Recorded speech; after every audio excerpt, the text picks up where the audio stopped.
Estamos en la cobertura del EDC 10 años, and our next guest doesn't need introduction. He's a master, he's a legend, and he's even the father I've never had. He's Paul van Dyk. Oh, hello. How are you, man? I'm very good, thank you. How do you feel to be here in Mexico, where people loves you a lot?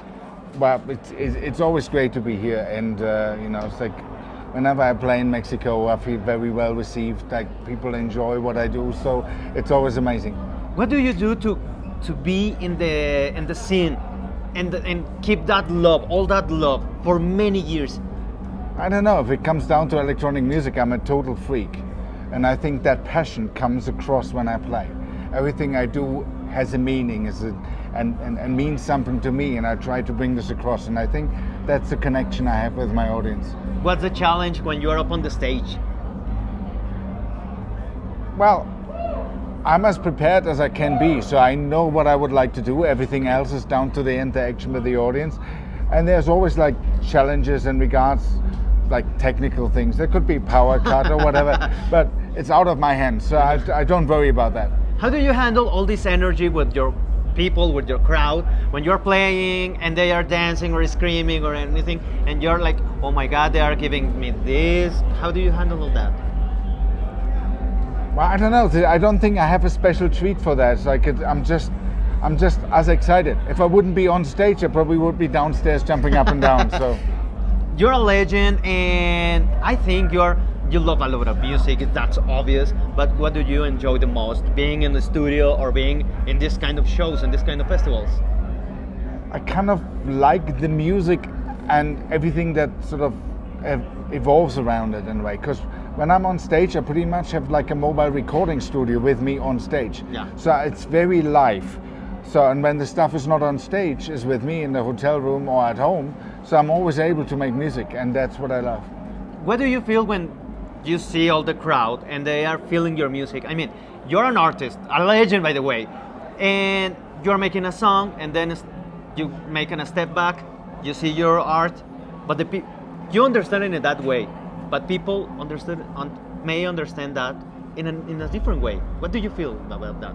Yeah, but that's totally fine with me. I think it's like a good piece of electronic music is only giving you a sketch of what it means. And you have to really get into it. You have to really dive into it to complete it with your own idea, with your own passion.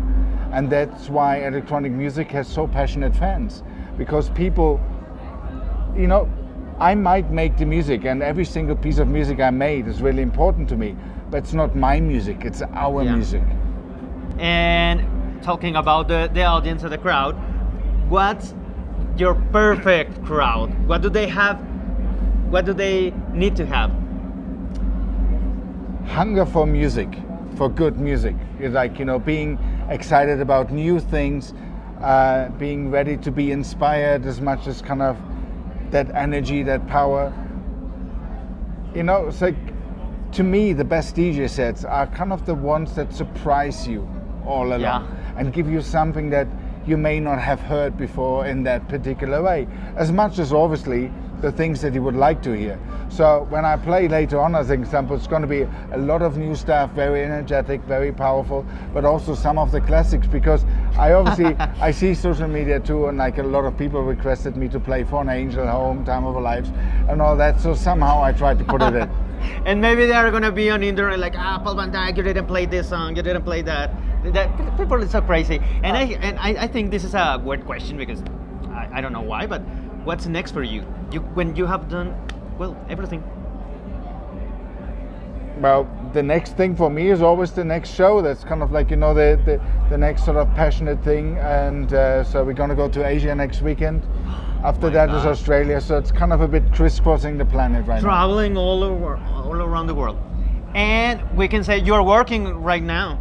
Before this interview, you were working. That's amazing. Thank you so much for taking these minutes and talking with all our people. Thanks. And finally, do you want to say something to your Mexican fans? Well, muchísimas gracias. Thank you very much for all the support throughout all the years. Nosotros continuamos con más. Paul van Dyk en la Estación Naranja y en todas partes. Ponte Exa.